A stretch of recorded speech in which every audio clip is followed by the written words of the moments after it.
کبھی یہ سنا ہے کہ کسی بیٹے نے اپنی ماں کو مار دیا، کسی بیٹے نے اپنے باپ کو مار دیا، کسی بھائی نے اپنے بھائی کو مار دیا؟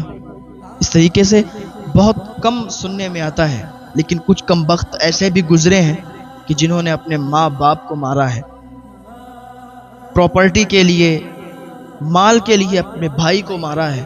اس طریقے سے بھی سامنے کیس آتے ہیں۔ تو انہی میں سے ایک بات یہ بھی ذہن میں آتی ہے کہ دو ماں بیٹے رہتے تھے اور وہ اتنا آپس میں ان میں پیار تھا، ماں جو کہتی تھی بیٹا کرتا تھا۔ اور یہ ماحول، یہ تبدیلی کہاں سے آتی ہے وہ بھی سنیں گے آپ۔ یہ رہتے تھے، ماں کہتی تھی آج کام پہ نہیں جانا تو نہیں جاتا تھا، ماں کہتی تھی آج کام پہ جانا ہے تو جاتا تھا۔ مطلب آرام سے زندگی گزر رہی تھی۔ تھوڑے دنوں میں کیا ہوا کہ اس کی سنگت برے لوگوں میں پڑ گئی، اور جب برے لوگوں میں سنگت پڑتی ہے تو یاد رکھیں کہ پھر وہ معاملہ بیکار ہو جاتا ہے۔ اگر کسی شرابی کے پاس کوئی بیٹھنے لگا، 10-15 دن اگر اس شرابی کے پاس بیٹھنے لگے تو پھر شراب پینے لگے گا۔ ایک شرابی اگر اچھے لوگوں میں بیٹھ جائے تو اچھے لوگوں میں بیٹھ کر اس کی شراب چھوٹ جائے گی، لیکن 10 شرابیوں کے درمیان ایک اچھا بیٹھ جائے تو وہ اسے بھی اپنی طرف کھینچ سکتے ہیں، اسے بھی اپنی طرف لا سکتے ہیں۔ تو تبھی کہا گیا کہ برے لوگوں کی سنگت نہیں کرنی چاہیے، برے لوگوں کا سنگ بالکل غلط ہے، بالکل نہیں کرنا چاہیے۔ اگر کوئی شراب پیتا ہے، اگر کوئی سگریٹ پیتا ہے، کوئی نشہ کرتا ہے تو اس کے ساتھ ہرگز نہیں۔ اگر آپ اس کے ساتھ رہو گے تو وہ ضرور آپ کو سکھا دے گا، ایک دن نہیں، 2 دن نہیں، تیسرے دن کہے گا کہ بھائی دیکھ تو ذرا چکر دیکھ کیسا لگتا ہے، ایک سگریٹ پی کے تو دیکھ کیسا لگتا ہے، اچھا لگتا ہے۔ اس طریقے سے آپ کو بتائے گا۔ سگریٹ پینے کی بات آئی تو کہے گا کہ بھائی پی، دیکھ تیری آواز اچھی ہو جائے گی۔ برے لوگوں کی سنگت بالکل غلط ہے۔ ماں بیٹے بہت پیار سے رہتے تھے، بہت آرام سے زندگی گزر رہی تھی، لڑکا کام کرتا تھا، آتا تھا، ماں کی خدمت کرتا تھا، لیکن وہیں پر برے لوگوں کی سنگت جب پڑی تو یہ شرابی بن گیا، شراب پینے لگا، شراب کا عادی ہو گیا، نشے کا عادی ہو گیا۔ اب جب گھر پہ آتا تھا تو شراب کی بو اس کے منہ سے آتی تھی، شراب پی کے آتا تھا، ماں اسے کہتی تھی کہ بیٹا آج تیرے منہ سے بہت بدبو آ رہی، کیا کھا لیا تو نے؟ تو ماں سے تھوڑا جھڑک کے بات کرتا تھا، غصے میں بات کرتا تھا، تو ماں سمجھتی تھی کہ شاید آج اس کا موڈ صحیح نہیں ہے، کچھ جھگڑا وگڑا ہو گیا ہوگا کسی سے۔ تو 1-2 دن ہوا، پھر اور زیادہ شراب کا عادی ہو گیا، پھر کام چھوڑ دیا اس نے، کام نہیں جاتا۔ پھر صبح کو تو جاتا تھا ماں کو بتا کے کام پہ جا رہے ہیں، لیکن پورا دن وہ لوگوں کے ساتھ، دوستوں کے ساتھ، غلط دوستوں کی سنگت میں پڑ کے عیاشیاں کرتا، اور شام کو گھر پہ لوٹتا دارو شراب کے نشے میں۔ تو ماں جب کچھ بات کہتی تو ماں کو ڈانٹتا تھا۔ ماں سمجھ چکی تھی یہ برے لوگوں کی سنگت میں پڑھ کر، برے لوگوں کے ساتھ بیٹھ کر یہ شرابی بن چکا ہے، نشیڑی بن چکا ہے، اب یہ نشے میں مبتلا ہو چکا ہے۔ تو اس طریقے کی جب اس نے یہ بات دیکھی تو 1-2 لوگوں سے ملی، کہا دیکھو میرا بیٹا بگڑ رہا ہے، کچھ بتائیں کیا کریں۔ ڈاکٹر سے ملی اور بھی لوگوں سے، اس نے کہا ایسا ہے کہ اس کی شادی کر دو، شادی جب ہو جائے گی تو اس کو احساس ہو جائے گا کہ زندگی کیسے گزاری جاتی ہے، بیوی آئے گی تو سب صحیح ہو جائے گا۔ وہ کہا ٹھیک ہے۔ اس کی ماں نے ایک رشتہ تلاش کیا، رشتہ تلاش ہونے کے بعد اس کی شادی لگ گئی، اور اس نے تو منع کیا تھا کہ میں شادی نہیں کروں گا۔ تو ماں نے جب زیادہ فورس کیا، اس نے کہا ٹھیک ہے آپ چاہتی ہو تو میں کر لوں گا۔ شادی ہو گئی، شادی ہونے کے بعد بہو گھر پہ آ گئی۔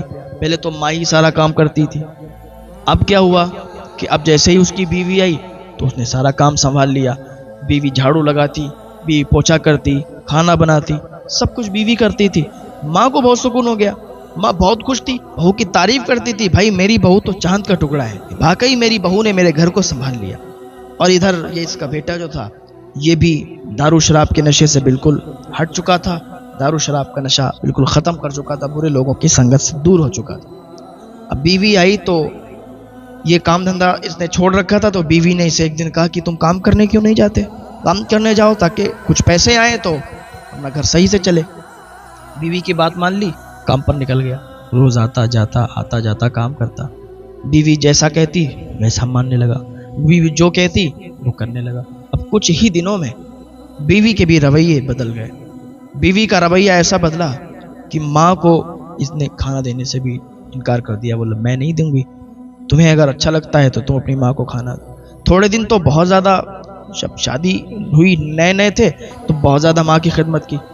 اب جب شوہر کو اپنے بش میں اس نے کر لیا اور ہر بات جب شوہر ماننے لگا اس کی، اب ماں کی ایک بات بھی نہیں مانتا تھا، بیوی کی ہر بات مانتا تھا.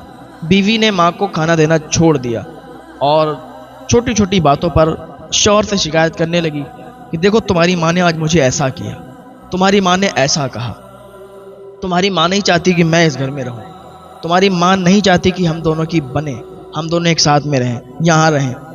ماں تمہاری تانے مارتی ہے، تمہاری ماں ایسے کرتی ہے، ویسا کرتی ہے. جھوٹ جھوٹ شکایتیں لگانا شروع.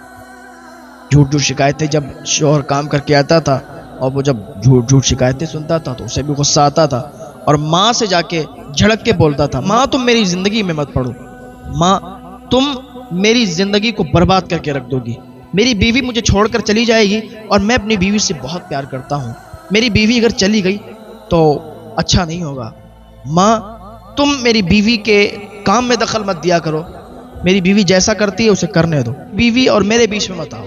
ماں ایک کونے میں بیٹھ کر اور یہ سب سوچا کرتی تھی کہ کیسے میں نے اپنے اس بچے کو پالا تھا، کیسے میں نے اس کو بڑا کیا تھا. جب یہ چھوٹا تھا میں نے کس طریقے سے ڈاکٹر کے پاس دوا لا کے، جب یہ ڈاکٹر نے جواب دیا تھا کہ یہ مر جائے گا، تو میں نے کس طریقے سے اس کی سیوا کی تھی.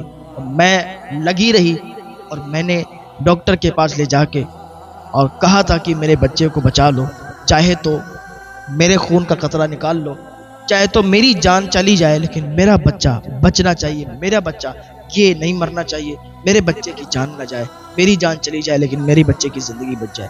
وہ سوچا کرتی تھی جب یہ پیشاب کر دیا کرتا تھا تو میں گیلے میں سوتی تھی اور اسے سوکھے میں سلاتی تھی. آج یہ کیا میرا وہی بیٹا ہے کہ جس کے لیے میں نے اتنا کیا. میں نے سوچا تھا کہ میرا بڑھاپا چین سے کٹ جائے گا، میرا بیٹا فرما بردار ہے، میرا بیٹا مجھے زندگی کی ساری خوشیاں دے گا. میں نے سوچا تھا کہ میرا بیٹا مجھے بڑھاپے پر چلنا سکھائے گا، میرا ہاتھ پکڑ کر چلائے گا مجھے، جیسے میں نے چھوٹے پر اس کا ہاتھ پکڑ کر اسے چلایا. میرا بیٹا میری تکلیفوں کو سمجھے گا. میرا بیٹا تو ایسا نکل گیا. اب وہ سوچ سوچ کر رویا کرتی تھی، اپنے من ہی من میں اپنے آنسوؤں سے باتیں کیا کرتی تھی. اس کے آنسو نکلتے تھے، پوچھتی تھی اور باتیں کرتی تھی. میرا بیٹا ایسا نکل گیا. میں نے تو بہت کچھ سپنے دیکھے تھے لیکن بیوی کے آنے کے بعد ایسا ہو گیا. لیکن بہت سے ایسے بیٹے ہوتے ہیں کہ ان کی شادیاں ہو جاتی ہیں اور وہ بیوی آتی ہے تو ان کے گھر آباد ہو جایا کرتے ہیں. اور بیوی اپنی ساس کی اتنی دیکھ بھال کرتی ہے. جو عزت دار گھروں کی بیٹیاں ہوتی ہیں، جو عزت والی بیٹیاں ہوتی ہیں، وہ اپنی ساس کی بہت زیادہ دیکھ بھال کرتی ہیں، اپنی ساس کو اپنی ماں کی طرح مانتی ہیں، اپنے سسر کو اپنے والد کی طرح مانتی ہیں. وہ بیٹیاں ہوتی ہیں عزت دار گھر کی اور عزت والی بیٹیاں ہوا کرتی ہیں جو اس طریقے سے رہتی ہیں کہ اپنے سسر کو اپنے والد جیسے، اپنی ساس کو اپنی ماں کے جیسے مانتی ہیں اور اپنے پورے گھر کو ساتھ میں لے کر چلتی ہیں. اب کیا ہوا، رمضان شریف کا مہینہ شروع ہو گیا، رمضان شریف کی خوشیاں آ گئیں. ماں سمجھتی تھی کہ بیٹا صحیح ہو جائے گا، رمضان شریف چل رہا ہے تو اب تو سب صحیح ہو جائے گا. ماں دعائیں کرتی تھی. کیا تھا کہ پہلا رمضان آیا، سحری کا جب وقت ہوا تو ماں نے سوچا کہ میرے لیے بھی کھانا آئے گا، سحری کا وقت ہو گیا ہے، میں بھی تو روزہ رکھوں گی. لیکن کھانا بہو نے نہیں بھیجا. برتن ادھر کھڑکے ادھر کھانا بنا. ماں سوچ رہی تھی کہ اب آتا ہوگا لیکن سحری کا ٹائم ختم ہو گیا لیکن کھانا ادھر نہیں آیا. ماں نے پانی پی لیا تھا، پانی پی کے روزہ رکھ لیا. پورا دن ایسے ہی گزر گیا. شام جب ہوئی تو سوچا افطاری مل جائے گی. جب افطاری نہیں ملی تو ماں اٹھی اور دسترخوان جہاں پر بچھا تھا، جہاں پر یہ خوب ہنسی مذاق کر رہے تھے، دسترخوان پر بیٹھے تھے، ہنسی مذاق کر رہے تھے اور افطاری کا سامان لگا ہوا تھا، تو ماں نے ایک کھجور اٹھا لی اور پانی لے لیا. تو بیوی نے کہا کہ ایسا ہے، اپنے آپ خود لایا کرو، خود کھایا کرو اور میرے دسترخوان سے، میری افطاری سے کچھ مت لیا کرو. ماں کا کلیجہ ہل گیا، اس کا چہرہ اتر گیا. ماں نے کھجور وہیں رکھ دی، پانی لیا، پانی سے روزہ افطار کر لیا. بھوک تو بہت شدت کے ساتھ لگی تھی. ادھر مغرب کی نماز ہوئی، اس کے بعد یہ لوگ اپنے کھانے میں بزی ہو گئے. بڑھیا انہوں نے کھانا کھایا، ہوٹل سے کھانا منگایا تھا. کھانا کھانے کے بعد اور یہ اپنے اپنے کام سے ادھر ادھر چلے گئے. ماں نے آسرا دیکھا لیکن کوئی کھانا لے کے نہیں آیا. ماں سمجھ چکی تھی کہ انہوں نے اپنی زندگی سے ہمیں بالکل نکال دیا ہے، یہ اپنی زندگی میں دھن انہوں نے لگا لی ہے اور اپنی دھن میں ہے، ان کی طرف سے مجھے کوئی امید نہیں ہے. ماں اٹھی، کچن میں گئی، دیکھا تو کھانا ختم تھا. ایک روٹی پڑی تھی جو کہ صبح سحری کی بچی ہوئی تھی، اسی روٹی کو ماں نے نمک کے ساتھ لگا کے کھایا. ماں بزرگ تھی، بوڑھی ہو چکی تھی، لیکن کمزوری کی حالت میں اور زیادہ بوڑھی ہو گئی. ماں نے وہ روٹی کھائی اور اللہ کا شکر ادا کیا اور نماز پڑھنے کے لیے بیٹھ گئی. پھر اللہ کی بارگاہ میں ہاتھ اٹھائے، اے پروردگار مجھے اور زیادہ صبر عطا فرما دے، مجھے اور زیادہ صبر عطا فرما دے. اس نے صبر کی دعا کی. دوسرا دن ہوا، دوسری سحری آئی تو ادھر کھانا تیار ہوا. سوچا کہ ماں کو مل جائے گا، دے گا کہ بیٹا ہے میرا، لیکن اس دن بھی کوئی کھانا نہیں آیا. ماں کچن میں گئی اور جب دیکھا تو کھانا موجود نہیں تھا. 2-3 ٹکڑے روٹی کے پڑے تھے، وہی نمک سے ماں نے وہاں پر کھا لیے اور کھانے کے بعد روزہ رکھ لیا پانی پی کر. افطاری کے ٹائم بھی کوئی افطاری نہیں، پانی پی کر افطاری کی. 2 دن میں ماں بالکل سوکھ چکی تھی، بالکل سوکھ چکی تھی. وہ اپنے کمرے میں لیٹ گئی. اتنی زیادہ اسے تکلیف تھی کہ خود اٹھ بھی نہیں پا رہی تھی، اس لیے کھانا 2 دن سے نہیں کھایا، روزہ رکھ رہی ہے پانی پی کر، اور افطار میں بھی کچھ نہیں، سحری میں بھی کچھ نہیں. آدمی 2-3 دن زندہ رہ سکتا ہے. 2 دن ہوئے تھے کہ بہت زیادہ کمزوری آ گئی. اب کیا ہوا کہ ماں تو لیٹ گئی تھی، اب اسے اٹھنے کی بھی استطاعت نہیں تھی، لیٹی رہی اور بہت زیادہ کمزوری تھی. ادھر یہ لوگ سحری کرتے، افطار کرتے اور اپنی چین سے زندگی گزارتے. اب بتائیے آپ کی ماں بھوکی ہے اور یہ سحری کر کے روزہ بھی رکھ رہے ہیں، کیا ان کے روزے قبول ہیں؟ کیا ان کی نمازیں قبول ہیں؟ ادھر ماں بھوکی ہے، ماں کی حالت خراب ہے اور یہ روزے رکھ رہے ہیں، یہ سحری کھا رہے ہیں، افطار کر رہے ہیں، ساری چیزیں، نمازیں پڑھ رہے ہیں، عبادت کر رہے ہیں. کیا ان کی عبادت قبول ہے؟ کوئی ان کی عبادت قبول نہیں، ان کے روزے قبول نہیں.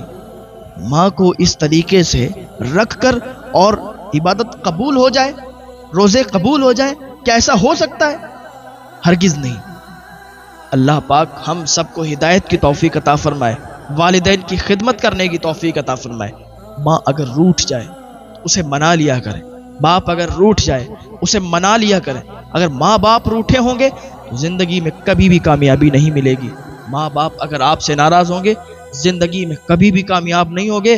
چاہے کسی کی بھی چوکھٹ پر چلے جاؤ، کسی بھی بارگاہ میں چلے جاؤ، کتنی بھی دعائیں کروا لو، کوئی دعا تمہارے حق میں قبول نہیں ہوگی اگر تمہارے ماں باپ تم سے خفا ہیں، اگر تمہارے ماں باپ تم سے ناراض ہیں.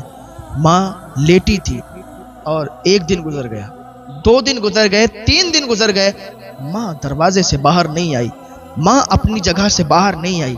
بیٹے نے کہا دیکھتے ہیں چل کے ماں کو کہ کیا حال ہے. 3 دن ہو گئے لیکن گھر سے باہر نہیں نکلی.